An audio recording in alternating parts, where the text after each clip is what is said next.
Hello बच्चों, कैसे हो सब। जैसा कि नाइन्थ क्लास का अपना चैप्टर चल रहा था first, matter in our surrounding.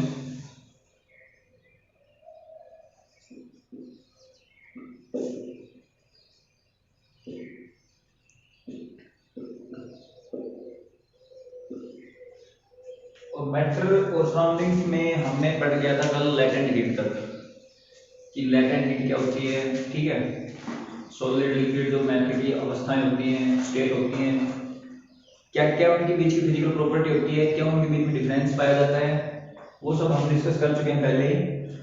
आज का जो हमारा टॉपिक रहेगा इसमें, उसमें जो सबसे पहला टॉपिक होगा effect of temperature in matter. ठीक है, कि टेम्परेचर का इफेक्ट मैटर के ऊपर क्या पड़ेगा, वो हमें डिटेल से स्टडी करना है। Effect of temperature on matter. ठीक है, इसके अंदर कुछ एक डेफिनेशन होंगी जिसको हमें राइट भी करना है और लर्न भी करना है हमको, और इंपॉर्टेंट डेफिनेशन होगी जो आगे लाइफ टाइम आपके काम आने वाली है। तो शुरू करता हूं पहले बॉइलिंग पॉइंट से। लेटेंट हीट के बाद का जो टॉपिक रहेगा वो boiling point.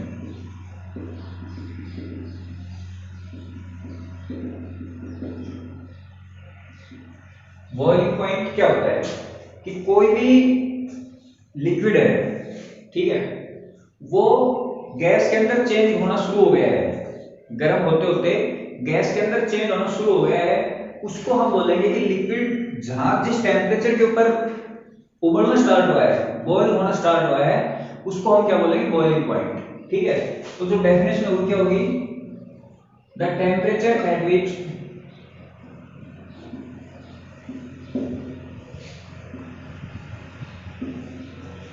liquid started change into gas।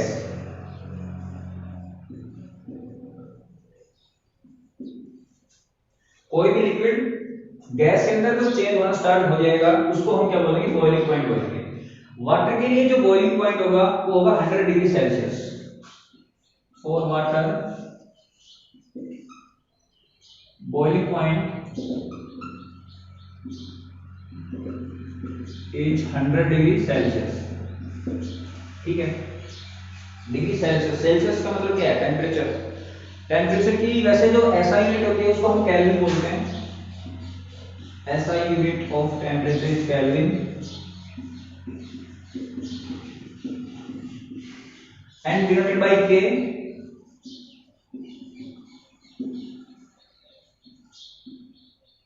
Denoted by के। ठीक है, यहां पे कोई डिग्री का यूज नहीं होगा, के साथ में डिग्री नहीं लगेगी, डिग्री कहां लगेगी, केवल सेल्सियस के साथ में डिग्री का यूज होगा। दूसरा, अगर मान लो टेम्परेचर आपको डिग्री सेल्सियस के अंदर दे रखा है और उसको हमें चेंज करना है केल्विन के अंदर। ठीक है, डिग्री सेल्सियस के अंदर मान लो टेम्परेचर आपको दे रखा है और उसको हमें चेंज करना है केल्विन के अंदर, तो क्या करेंगे, जैसे मान लो सेल्सियस में आपको 40 डिग्री दे रखा है और इसको केल्विन के अंदर चेंज करना है, तो इसमें क्या करेंगे, प्लस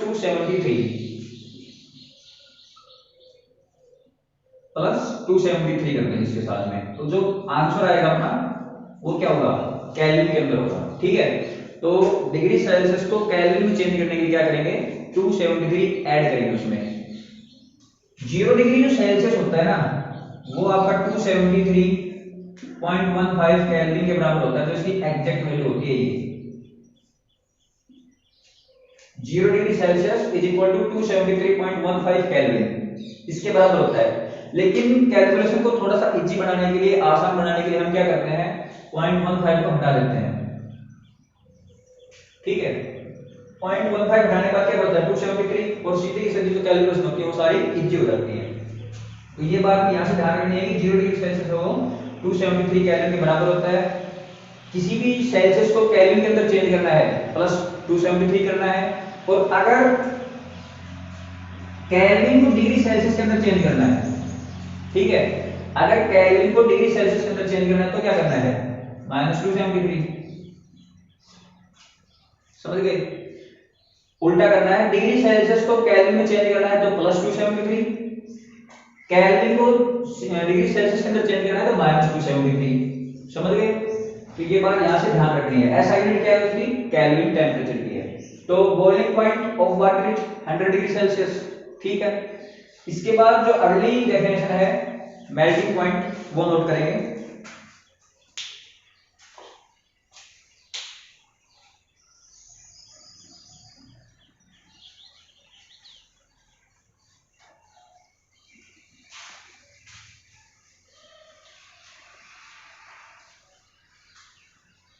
मेल्टिंग पॉइंट क्या होगा?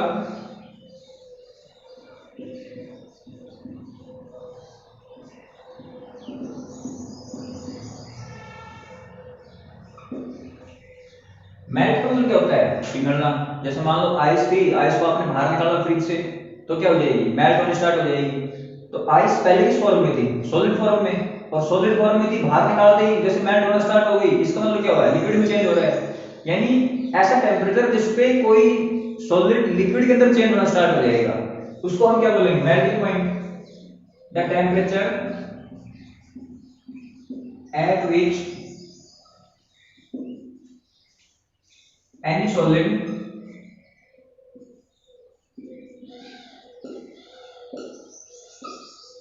change into liquid. The temperature at which any solid started to change into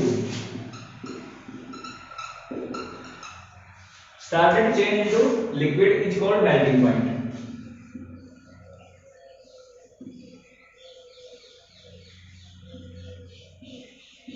और आइस के लिए जो आपका होगा मेल्टिंग पॉइंट कितना होगा? 0 डिग्री सेल्सियस। आइस के लिए आपका जो मेल्टिंग पॉइंट होगा वो क्या होगा? 0 डिग्री सेल्सियस, ठीक है। इसके बाद एक डेफिनेशन और आती है,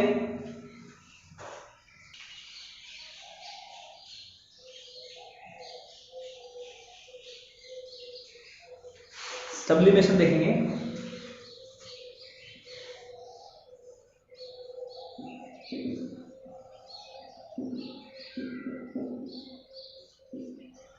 सब्लिमेशन क्या होगा कि कोई भी जो सॉलिड होगा आपका डायरेक्टली चेंज हो जाएगा गैस के अंदर विदाउट चेंज इनटू लिक्विड। यानी कोई भी सॉलिड बिना लिक्विड में चेंज हुए सीधा गैस के अंदर चेंज होना, वो आपका क्या कहलाएगा? सब्लिमेशन, ठीक है। Any solid which directly change into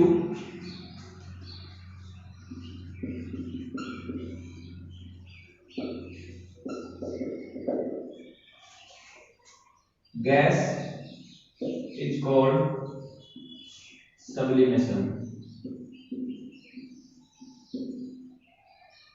उसको हम क्या बोलेंगे? सब्लिमेशन। जैसे कपूर होता है आपका, कपड़ों के अंदर जो देते हैं नेपथलीन बॉल्स, वो डायरेक्टली सॉलिड होती हैं, कुछ दिनों बाद आप देखोगे कपड़ों के अंदर से बिल्कुल डायरेक्ट गायब हो गई, तो उसकी क्या बन गई? गैस बन गई। गैस फॉर्म में बाहर निकल गई सारी की सारी। तो वो सभी क्या होता है? कौन सा प्रोसेस होता है? उसको सब्लिमेशन, ठीक है। एग्जांपल लिख लेंगे, नेपथलीन बॉल,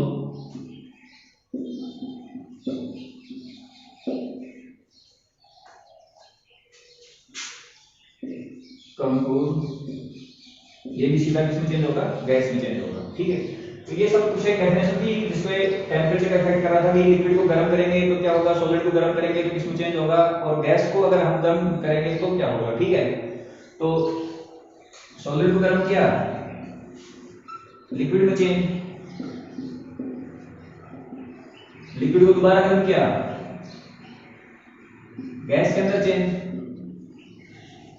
ये तीनों अवस्थाएं परिवर्तन यानी जब इनको आपस में गर्म करेंगे तो, ठीक। ये सब यहां से हो गया है effect of temperature on matter complete. इसके बाद जो अपना छोटा सा टॉपिक है effect of pressure on matter, कि प्रेशर का इफेक्ट क्या होगा इसके ऊपर, वो थोड़ा सा देख लेते हैं एक बार।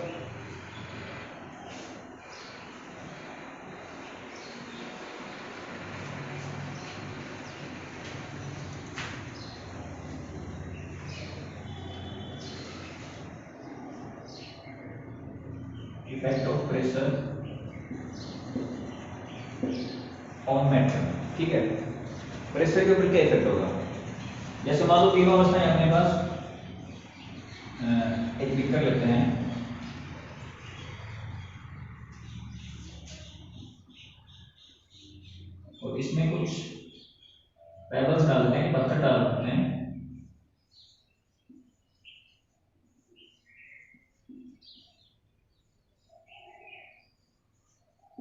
ठीक है, जहां से ऊपर से इसको पूरे को बंद कर दिया गया है, और बंद करने के साथ साथ यहाँ पे एक पिस्टन और हम लगा देते हैं।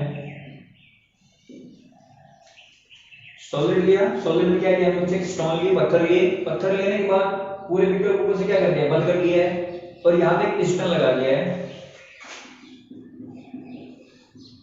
पिस्टन का मतलब समझ लो जैसे जो अपनी पिचकारी होती है, उसमें पिचकारी के अंदर जो रबर टाइप का लगा होता है, यानी पूरा प्रेशर डालता रहता है वाटर के ऊपर, और वाटर सारा का सारा क्या हो जाता है, बाहर निकल जाता है।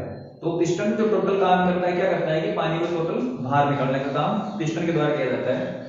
इसी प्रकार यहाँ पे जो पिस्टन है, इसके ऊपर हम क्या लगाएंगे, फोर्स लगाएंगे, ठीक है, या प्रेशर लगाएंगे। प्रेशर हम इसके ऊपर अप्लाई करेंगे। तो सॉलिड के केस में जो प्रेशर होगा ना, वो बिल्कुल भी इनसिग्निफिकेंट होगा, यानी कोई मतलब नहीं रहेगा कि सॉलिड के केस में हम प्रेशर लगा रहे हैं तो वो कोई भी इफेक्ट यहाँ पे चेंज कर देगा, कोई भी चेंज नहीं होगा। तो सॉलिड के केस में,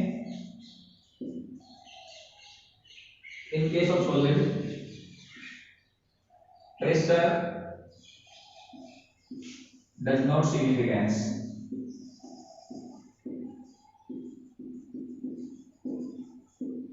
मतलब इसका कोई मतलब नहीं है कितना ही प्रेशर आपने लगाया है। पत्थर के ऊपर प्रेशर लगा रहे हो, क्या इफेक्ट होगा, कोई इफेक्ट नहीं होगा, ठीक है। तो यहाँ पे क्या इफेक्ट डालेगा, यहाँ पे डालेगा फोर्स, ठीक है, प्रेशर का कोई इफेक्ट नहीं होगा। यहाँ पे टोटल जो वर्क होगा वो किसके द्वारा होगा, only force, force and its effect, ठीक है।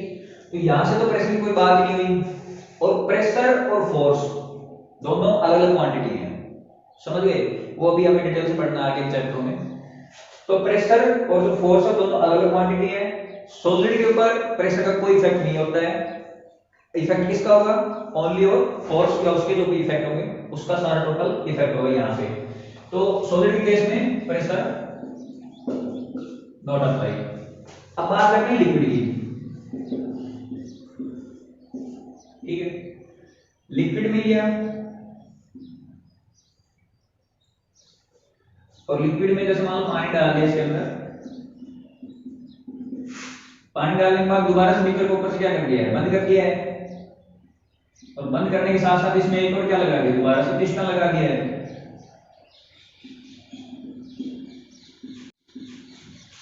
पिस्टन लगा दिया, ठीक है। पिस्टन लगाने के साथ एक और क्या कर दिया, यानी प्रेशर लगाया है, कुछ ना कुछ प्रेशर यहाँ पे लगाया है हमने, मान लो फोर्स लगाया है 1 न्यूटन, 1 न्यूटन फोर्स, और इसका जो मान लो एरिया है जिसके ऊपर ये लगा है वो है 1 मीटर स्क्वायर एरिया, ठीक है। 1 newton force 1 metre square area के अंदर हमने लगाया है। तो जो वाटर होगा आपका वो इनकम्प्रेसिबल होता है, तो भाई पानी को दाब दाब में थोड़ी भर सकता है किसी चीज के अंदर, केवल गैस कंप्रेसिबिलिटी होती है। तो पानी अगर इनकम्प्रेसिबल है तो चाहे कितना ही प्रेशर उसके ऊपर लगाओ कोई इफेक्ट होगा क्या, कोई इफेक्ट नहीं होगा। और यहाँ से एक नया रूल बनेगा, क्योंकि वाटर के जो मॉलिक्यूल होंगे वो सारे क्या हो जाएंगे, ट्रांजिट हो जाएंगे, ठीक है, इधर उधर फैल जाएंगे, ट्रांजिट हो जाएंगे। और यहीं से एक साइंटिस्ट ने रूल दिया था, पास्कल्स लॉ, जो हमें आगे के चैप्टर में पढ़ना है, अभी इसका जिक्र यहाँ पे नहीं करना है। तो प्रेशर की बात करूं, प्रेशर क्या हो गया आपका, फोर्स पर यूनिट एरिया, यानी निश्चित एरिया के अंदर कितना फोर्स हम उसके ऊपर अप्लाई कर रहे हैं वो क्या होगा, प्रेशर होगा। अब फोर्स कितना लगाया है हमने, 1 न्यूटन, और एरिया 1 मीटर स्क्वायर। तो प्रेशर की यहां से यूनिट क्या होगी, ऐसा यूनिट न्यूटन मीटर स्क्वायर, ठीक है, न्यूटन पर मीटर स्क्वायर। पास्कल भी बोलते हैं इसको, और पास्कल पीए के द्वारा डिनोट किया जाता है, ठीक है। 1 pascal equal to 1 newton metre square, उसको हम बोलेंगे। तो लिक्विड केस में क्या होगा कि लिक्विड केस में जैसे ही हमने फोर्स इसके ऊपर लगाया, प्रेशर इसके ऊपर लगाया, तो क्या होगा, वाटर के जो मॉलिक्यूल होंगे या मान लो कोई भी लिक्विड है वो सारे क्या होंगे, इंट्रांजिट होंगे, इनकम्प्रेसिबल होंगे, बिल्कुल भी दबाव नहीं सहन करेंगे, इधर उधर फैल जाएंगे। और जो फैलेंगे उसको पास्कल ने बहुत ही अच्छे तरीके से समझाया है आगे चैप्टर्स में, वो वहां पे पढ़ेंगे। तो लिक्विड के केस में क्या होगा, इफेक्ट ऑफ प्रेशर। तीसरा जो केस होगा गैस के केस में, जो सबसे इंपॉर्टेंट भी है, ठीक है, वो देखते हैं एक बार।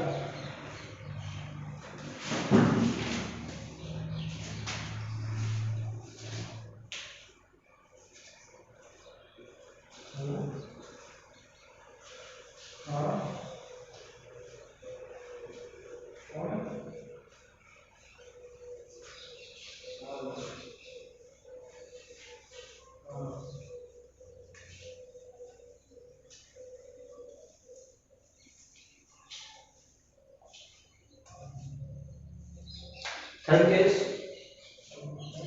इफेक्ट ऑफ प्रेशर टॉपिक चल रहा है ना।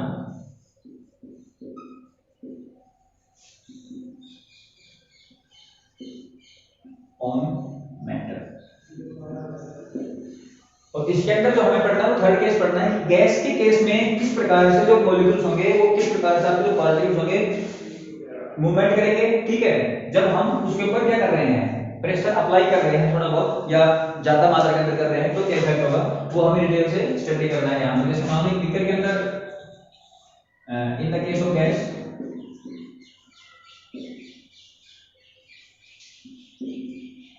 गैस के केस में क्या होगा,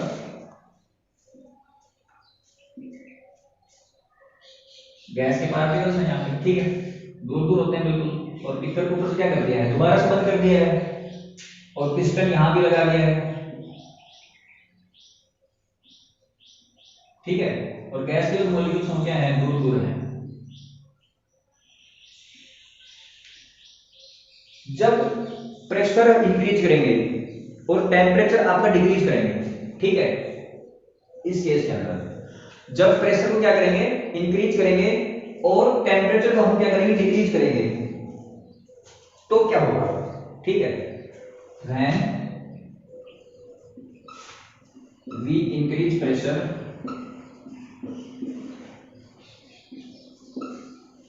and decrease temperature,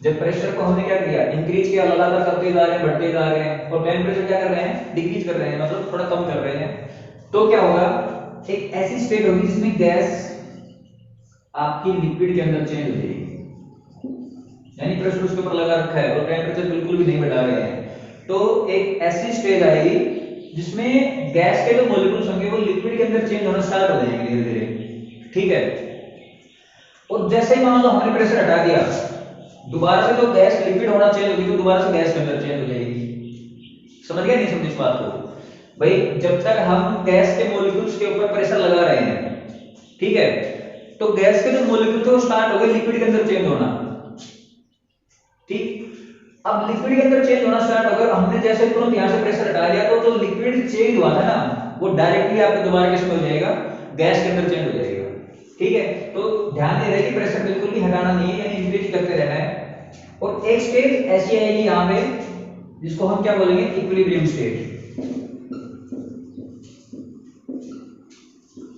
equilibrium stage मतलब गैस भी रहेगा और लिक्विड भी रहेगा, ठीक है, इसी इक्विलिब्रियम स्टेज के अंदर ही आपका जो एलपीजी गैस का सिलेंडर होता है जिसमें घर में तुम यूज करते हो रसोई गैस, वो उसके अंदर जो गैस डाली जाती है इसी अवस्था के अंदर डाली जाती है, इसी स्टेज के अंदर डाली जाती है, इक्विलिब्रियम स्टेज के अंदर ही, ठीक है, LPG gas cylinder fill by equilibrium stage, ठीक है, इस स्टेज के द्वारा उसके अंदर गैस डाली जाती है।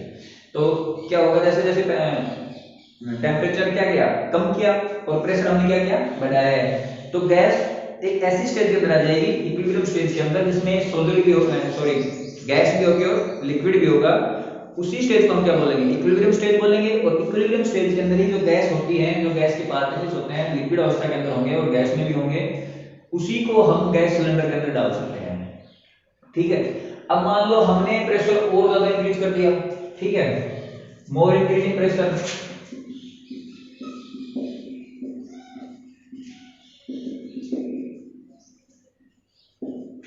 और अब की बार जो गैस ली वो हमने ली कार्बन डाइऑक्साइड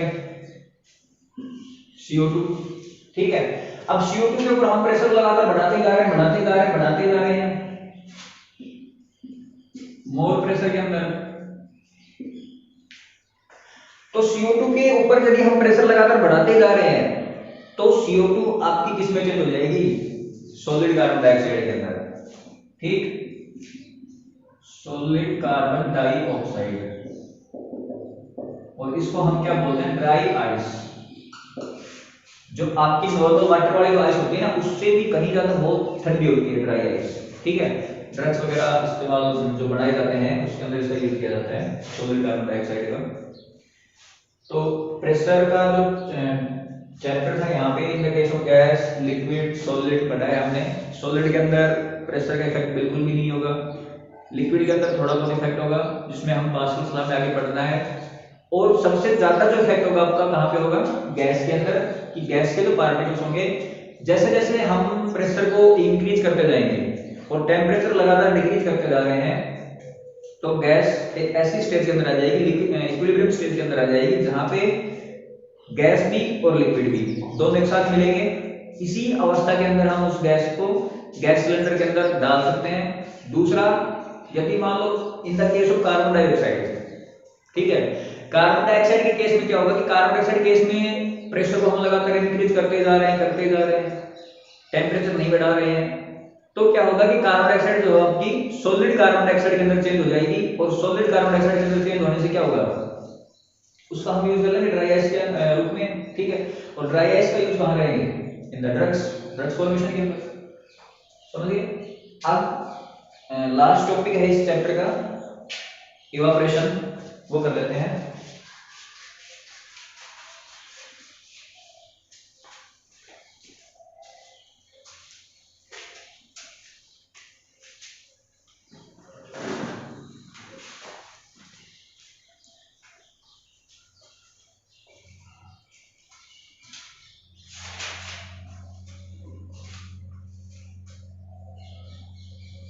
इवापोरेशन,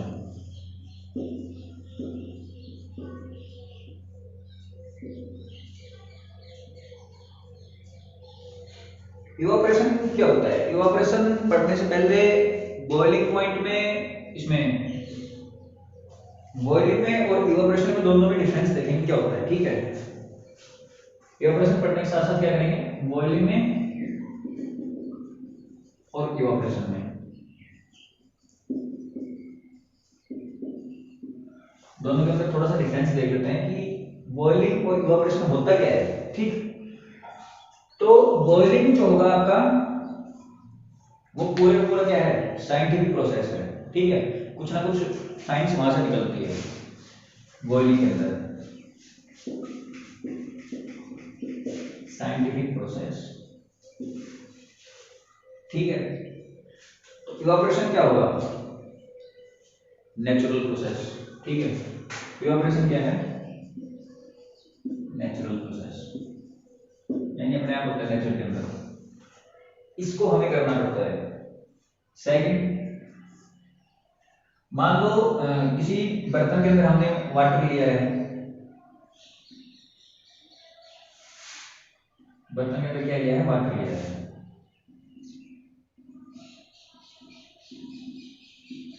और नीचे इसके क्या लगा दिया है, बर्नर लगा दिया है, इसमें क्या निकल रही है, हीट निकल रही है यहां से,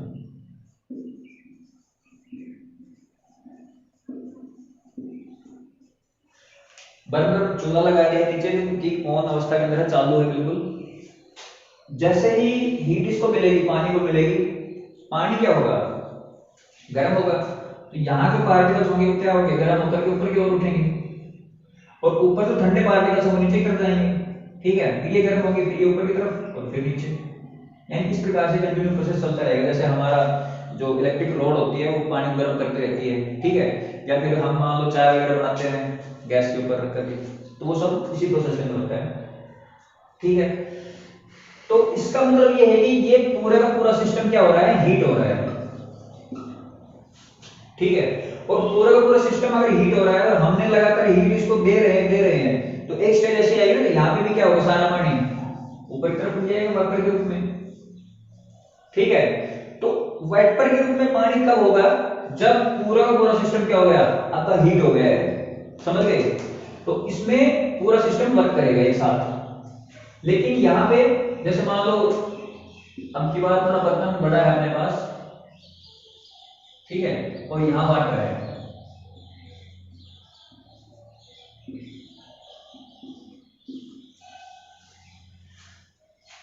यहां से क्या आ रही है, सनलाइट आ रही है,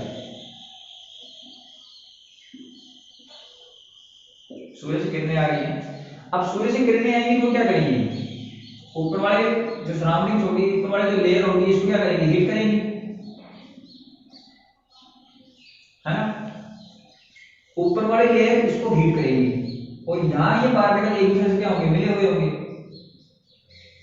ये इससे मिला होगा, ये इससे मिला होगा, अगला इससे आपस में क्या होंगे, मिले हुए होंगे। इसका मतलब ये है कि इवापोरेशन के अंदर जब इवापोरेशन होगा, प्रोसेस होगा, यानी पानी गर्म होकर के ऊपर की तरफ जाएगा वेपर्स के रूप में, तो पूरे के पूरे सिस्टम्स को गर्म होने की जरूरत नहीं है जैसा इसमें हो रहा था, ऐसा नहीं है। क्यों, क्योंकि यहां से जैसे सनलाइट आई तो इसने अपने साथ वाले पार्टिकल से क्या किया, एनर्जी ली वहां से, ठीक है, और एनर्जी ली तो क्या हो गया, ऊपर की तरफ उड़ गया, यानी पूरी लेयर उड़ गई थोड़ी देर बाद में। इसके बाद ये लेयर ऊपर आएगी, ये अपने सराउंडिंग से क्या लेगी, एनर्जी लेगी, और सराउंडिंग से एनर्जी लेने के बाद जैसे ऊपर की लेयर पूरी हीट हुई, गर्म हुई, ये उड़ जाएगी पूरी। तो जो तालाब वगैरह होते हैं वो सब कैसे होते हैं, उनका पानी जो सोख जाता है, सोखने का मतलब नहीं है कि जमीन ने ले लिया उसको, उसका क्या हो गया है, इवापोरेशन हो गया है। जैसे पानी की ऊपर वाली लेयर गर्म हुई, गर्म होने के साथ हवा में उड़ गई वेपर के रूप में, ठीक है। दोबारा से जो लेयर बनी है दोबारा फिर गर्म होगी और गर्म होने के साथ साथ दोबारा फिर उठ जाएगी, तो इसको हम क्या बोलेंगे, इवापोरेशन बोलेंगे। इसमें पूरा सिस्टम जो होगा वो आपका हीट नहीं होगा, समझ गए। पूरे सिस्टम्स को हीट होने की जरूरत नहीं होगी, जैसे ही ऊपर वाली लेयर हीट हुई उड़ना शुरू, फिर दोबारा लेयर आएगी, हीट हुई, उड़ना शुरू। तो इसके अंदर क्या होगा, इसमें लिख देंगे होल सिस्टम रिमेन हीट। पूरे सिस्टम को गर्म होना जरूरी है यहाँ पे, लेकिन यहाँ पे क्या होगा, whole system does not required heat. यहाँ पे पूरे सिस्टम को गर्म होने की जरूरत नहीं है, ठीक है। अब बॉइलिंग क्या होता है, पहले भी हम पढ़ चुके हैं। बॉइलिंग क्या होगा कि लिक्विड चेंज इनटू गैस, ठीक है। लेकिन इवापोरेशन क्या होगा, the process in which liquid particle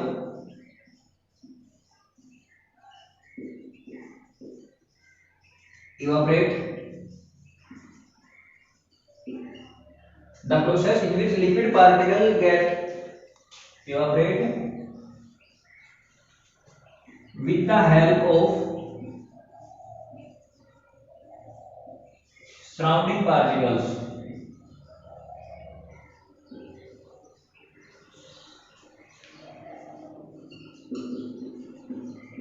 यानी अपने से नजदीक वाले पार्टिकल से क्या लेंगे, एनर्जी लेंगे, with the help of surrounding particles get energy।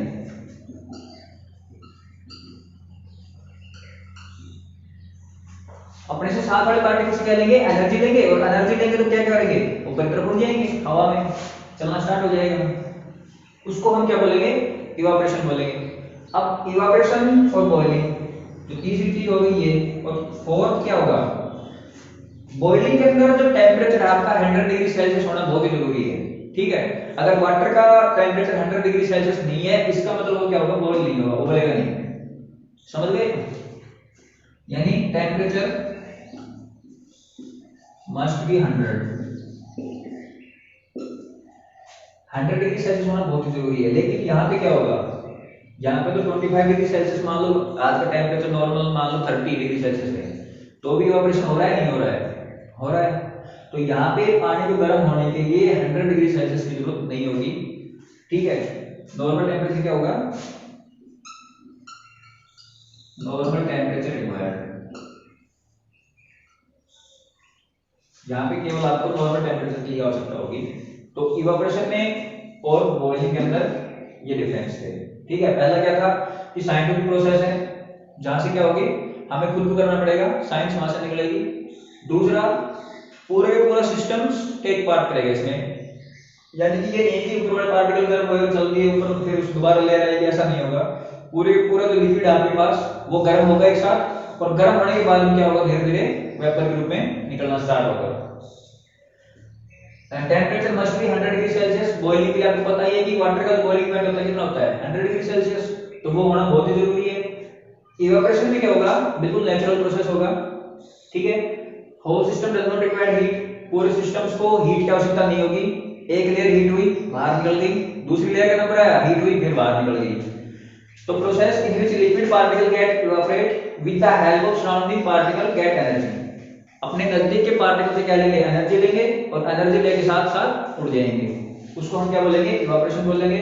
Normal temperature के अंदर हो जाएगा, यानी 25 टू 30 डिग्री सेल्सियस के अंदर स्टार्ट हो जाएगा। इसके बाद इसके इफेक्ट पढ़ लेते हैं, कुछ एक इवेपोरेशन के इफेक्ट क्या होते हैं।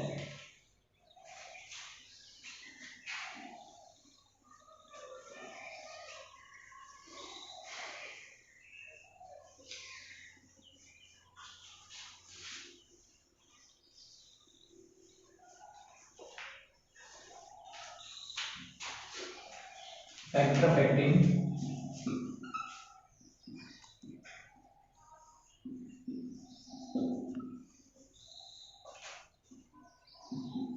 To evaporation. ठीक है, फैक्टर क्या क्या इफेक्ट डालेंगे, जैसे मान लो टेम्परेचर।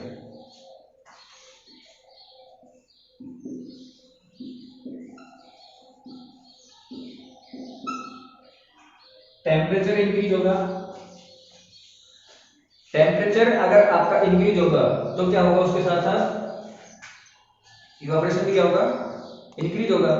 भाई सनलाइट ज्यादा आ रही है, ठीक है, गर्मी के दिनों में सनलाइट मान लो ज्यादा आ रही है, तो सनलाइट ज्यादा आएगी तो जो लेयर पानी, मान लो किसी तालाब में पानी है, तो वो ज्यादा इवेपोरेशन होगा वहां पे।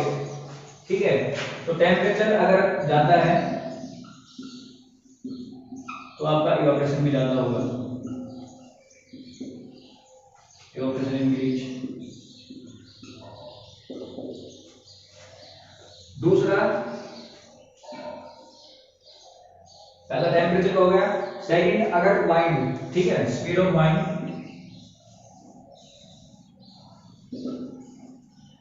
स्पीड ऑफ वाइंड फास्ट है तो इवेपोरेशन क्या होगा, जल्दी होगा।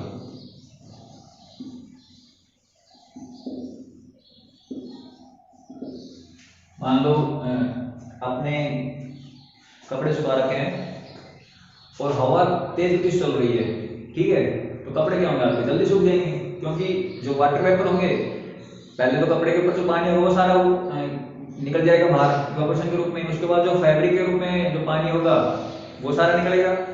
तो वाइंड की स्पीड अगर ज्यादा है तो इवेपोरेशन लेवल क्या होगा, फास्ट होगा। थर्ड केस में ह्यूमिडिटी, ह्यूमिडिटी क्या होगी, यदि मान लो ह्यूमिडिटी ज्यादा है, ह्यूमिडिटी का मतलब हवा के अंदर नमी ज्यादा है, ठीक है, अगर ह्यूमिडिटी इंक्रीज हो रही है तो इवेपोरेशन क्या होगा, अगर मान लो हवा के अंदर नमी ज्यादा है, पानी की मात्रा ज्यादा है, तो इवेपोरेशन